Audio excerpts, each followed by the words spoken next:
চান করে শুদ্ধ বস্ত্র পরিধান করে যেমন ঠাকুর ঘরে যাওয়া যাক। আমি সব কাজ করেই রেখেছি ঠাকুরের। দেখো আজকে অনেকগুলো শিউলি ফুল ফুটেছে, ভোরবেলায় তুলে রেখেছি, না তো নেতিয়ে যায় এই জন্য।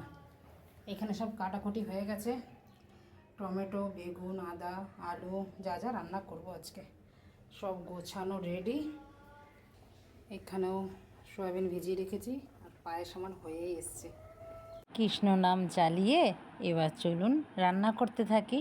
আজকে গোবিন্দর দ্বাদশীর ভোগ দেব, দ্বাদশীতে ভোগও দেব, আবার আজকে আমাদের বাড়িতে গোবিন্দর ভক্তরা আসছে, তাদের প্রসাদ দেব।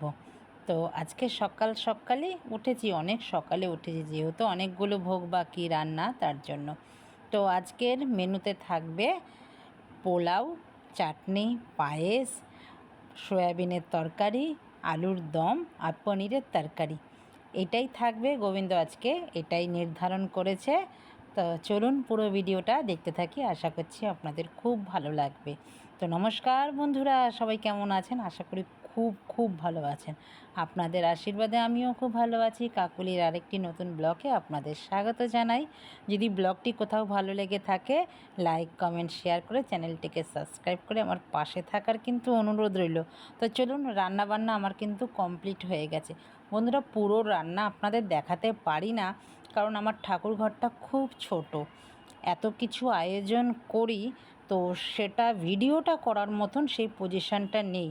তো ভিডিও করতে গেলে, রান্না দেখাতে গেলে অনেকটা সময় চলে যাবে, আমাকে যে সময়ের মতন ভোগটা দিতে হবে। চলুন, রান্নাবান্না কমপ্লিট হয়ে গেছে, এবার ঠাকুর ঘর পুরো পরিষ্কার করে নিয়েছি। আমি তো একটা কাজ করে তারপর আরেকটা কাজ পরিষ্কার করে নিই। তো পরিষ্কার হয়ে গেছে, এখানে ঠাকুরও কিন্তু আমার সুন্দর করে সাজিয়ে নিয়েছি। আজকে একটা মালা নিয়ে এসছে না আপনাদের দাদা বাজার থেকে, ওহ দেখেই মনটা ভরে গেছে আমার। আমার গোবিন্দ যদি এই রকম সেজে থাকে না, আমার মনটা যেন কী যে ভালো লাগে আপনাদের সাথে আছে না, সে কথা আমি বলে ঠিক বোঝাতে পারবো না। আর তেমনি ফুটেছে আমার গাছে নীলকণ্ঠ ফুল, জবা ফুল, সাদা জবাগুলো ফুটেছে, রানী রাসমণি জবা ফুটেছে, লাল জবাগুলো ফুটেছে। তো অসম্ভব সুন্দরভাবে আমি সাজিয়ে নিয়েছি। এবার আমার রান্না তো আগেই হয়ে গেছে, প্রায় বেজে গেছে 12:30। অতিথিরা চলে আসবে, যে অতিথি বলবো না, আমার গোবিন্দর প্রেমীদের, আমার গোবিন্দর প্রেমীরা আজকে আমার বাড়িতে আসবে, ভোগ তারা গ্রহণ করবে গোবিন্দর। গোবিন্দ তাদেরও যেন মঙ্গল করে, তারা যে ইচ্ছা প্রকাশ করেছে আমার কাছে গোবিন্দর ভোগ নেবে ওরা, তো গোবিন্দই তাদের মধ্যেও আছে। তো আমার ভোগ সব বাড়াও হয়ে গেছে। তো কেমন লাগছে, আমি এই কাজ এত তাড়াতাড়ি এতভাবে যে সম্পূর্ণ করতে পারবো আমি নিজেও ভাবিনি, স্বপ্নেও ভাবিনি। গোবিন্দরই সব ইচ্ছা, গোবিন্দ খালি আমাকে সুস্থ রাখুক, গোবিন্দর এইভাবে যেন আমি সেবা করতে পারি। আমি গোবিন্দর কাছে যখনই পুজো দিই তখনই বলি, গোবিন্দ আমাকে সুস্থ রাখো, তোমার সেবা যেন আমি এইভাবে দিতে পারি, তুমি খালি আমাকে, গোবিন্দ যেন আমাকে সাহস দেয় গোবিন্দর এইভাবে পুজো করার মতন। চলুন, আমার গোবিন্দ তো সাজিয়ে নিয়েছি, তো এবার ভক্তি সহকারে আরতি করতে থাকি। আরতির পর আপনাদের সাথে আবার দেখা হবে। তো চলুন আরতিটা দেখতে থাকি, সম্পূর্ণ করতে সবই গোবিন্দর ইচ্ছা। আমি এটা খুব মন প্রাণ দিয়ে মানি, গোবিন্দ না চাইলে আমি কিচ্ছু করতে পারতাম না।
আমার আরতি সম্পূর্ণ করতে পারলাম ভক্তি সহকারে গোবিন্দর কৃপায়।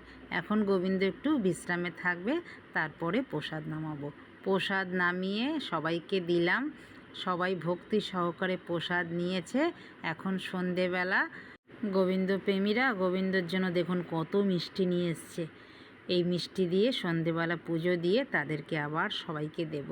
তো ভিডিওটাও বন্ধুরা আমি এইখানে রাখছি। দেখা হচ্ছে আবার নতুন একটি ব্লগে নতুন কিছু নিয়ে।